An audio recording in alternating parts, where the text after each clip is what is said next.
আলাইকুম সম্মানিত শহীদ, আশা করি খুবই ভালো আছেন। শুকর আলহামদুলিল্লাহ, আল্লাহ সুবহানাহু ওয়া তাআলার অশেষ রহমতে আমরা চমৎকার বলা উচিত। চায়না রোড ভিউ কেমন একটু দেখেন। প্রায় রোডগুলো এরকম, আর সিগন্যালের ব্যাপারে তারা খুব সতর্ক। বাংলাদেশে যেমন ট্রাফিক সিগন্যাল একসময় ছিল, ট্রাফিক লাইট, এখন তো নাই। কিন্তু চায়না বা Malaysia, Singapore, Dubai signal strictly follow করা হয়। এই জায়গাটাই আমাদের বোধহয় একটু এমফাসাইজ করলে আমরা, যদিও ট্রাফিক সব জায়গায় ডিস্টার্ব, যেমন এখানেও ট্রাফিক জ্যাম আমরা দেখতে পাই, কিন্তু রাস্তাঘাট আপনারা দেখেন একটু পরিচ্ছন্ন। আর রাস্তার পাশে কি পরিমাণ সাইকেল থাকে আপনারা দেখেন। শত শত বললে ভুল হবে, সম্ভবত হাজার হাজার সাইকেল। এমন কোনো স্ট্রিট নাই যে স্ট্রিটে কয়েক হাজার সাইকেল দিনের বেলা পড়ে থাকে না। রাস্তার দুপাশেই পড়ে থাকে। এবং এই সাইকেল একটা জিনিস দেখলাম যে তারা আবার কোনো নিয়মকানুন খুব একটা মানে না। বাট কোনো হোন্ডা নাই, ইলেকট্রিক বাইক আছে, সাইকেল আছে, ইলেকট্রিক সাইকেল আছে। আপনারা খুব সৌভাগ্যবান, দেখেন কিভাবে রাস্তা পরিষ্কার করে আমরা সামনে পড়ে গেছে। এই যে প্রতিনিয়ত রাস্তা পরিষ্কার করে, এই যে একটা ছোট্ট গাড়ি দিয়ে সে রাস্তাটা পরিষ্কার করে ফেলছে।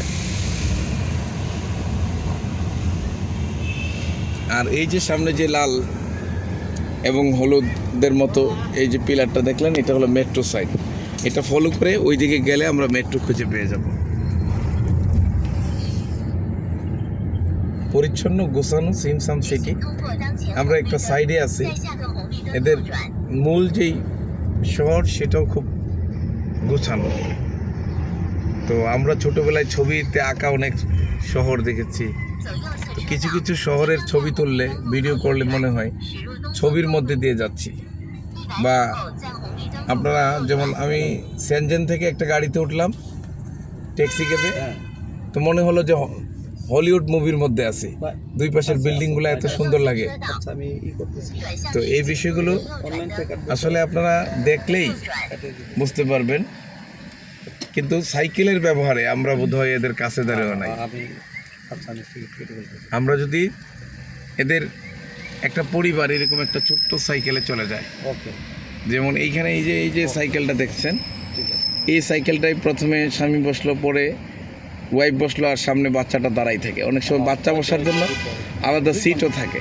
তাহলে আপনি বুঝেন এত ছোট জায়গায় তারা কিভাবে চলাচল করে। এই যে দেখেন আপনি, স্বামী স্ত্রী, এই যে দেখেন বাচ্চা, এবং স্বামী স্ত্রী বাচ্চা তিনজন একই সাইকেলে, একটা ছোট্ট সাইকেলে চলে। আমাদের দেশের মানুষের খুব সুসা দেখাইতে পছন্দ করে। চাইনিজরা সুসা খুব একটা দেখাইতে পছন্দ করে না। আর আমাদের দেশের মেয়েরা মাশাআল্লাহ কানে, নাকে, গলায়, হাতে এগুলোর অর্নামেন্টস না থাকলে তারা খুব পোর ফিল করে নিজেকে। কিন্তু আমি যত উন্নত দেশে গেলাম, মেয়েদের কানে, নাকে, হাতে, গলায় এগুলো পরা কেউ কেউ পড়ে, কিন্তু অধিকাংশ জায়গায় পড়তে দেখি না। যত স্মার্ট মেয়ে তত এগুলা থেকে মুক্ত। তো আমি ঠিক জানি না। এই যে দেখেন আমাদের রাস্তার সামনে ভিউ। এই জায়গাটার নাম কি? এই জায়গাটার নাম কি? চংশান। আমরা যেই জায়গাটা দিয়ে যাচ্ছি সেই জায়গাটার নাম চংশান। এই চংশান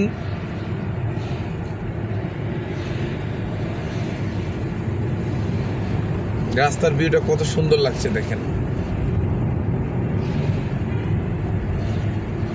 আর এখানে এই যে বাস চড়তে দেখেন আপনারা, এই বাসে কোনো হেল্পার নাই, বাসে কোনো কন্ট্রাক্টর নাই, এবং নির্দিষ্ট জায়গা ছাড়া বাস কোথাও দাঁড়াবে না। সুতরাং আপনারা বুঝতেই পারছেন যে চায়না কতটা উন্নত, এবং আমরা আশা করতে পারি আগামী দিনে বিশ্বকে লিড দিবে চায়না।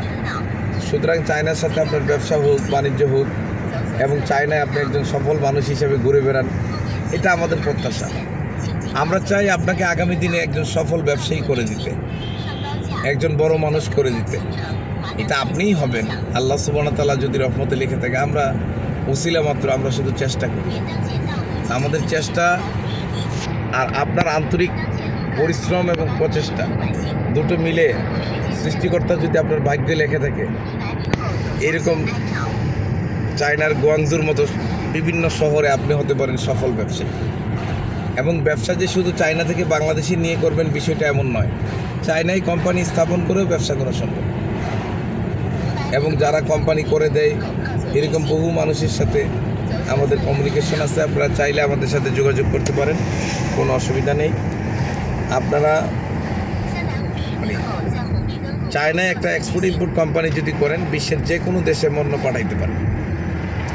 এবং বহু মানুষ আজকে সমৃদ্ধ, আবার অনেকে ধরা খেয়ে দেশে ফিরে গেছে, কারণ ওই যে ব্যবসাটা না বুঝে ব্যবসাটা করার চেষ্টা করেছে। যে কোনো ব্যবসা না বুঝে করবেন তখন আপনার লাইসেন্সগুলো হয়ে যাবে আপনার জন্য লাইবিলিটি, যেটা আমি ট্রেনিংয়ে প্রায়ই বলি। বুঝে করবেন, লাইসেন্সগুলো আপনার জন্য হয়ে যাবে অ্যাসেট। তো আপনাদের সিদ্ধান্ত আপনারাই নেবেন, আপনারা কি জীবনে অ্যাসেট তৈরি করবেন না লাইবিলিটি তৈরি করবেন। আমি নিশ্চিত পৃথিবীর প্রায় প্রতিটি মানুষ এমনকি পাগলেও চায় অ্যাসেট তৈরি করতে। তো আপনাদের জীবনে কিছু অ্যাসেট তৈরি হোক এই কামনায় গুয়াংজু থেকে আমি মোহাম্মদ এনামুল হক বিদায় নিচ্ছি। বিদায়ের পূর্বে আপনাদেরকে অনুরোধ, ভিডিওটি শেয়ার করে সবাইকে দেখার সুযোগ করে দিবেন। জাস্ট চায়নার একটু রুট ভিউ আপনাদেরকে দেখালাম। সবাই ভালো থাকবেন, আল্লাহ হাফেজ, আসসালামু আলাইকুম।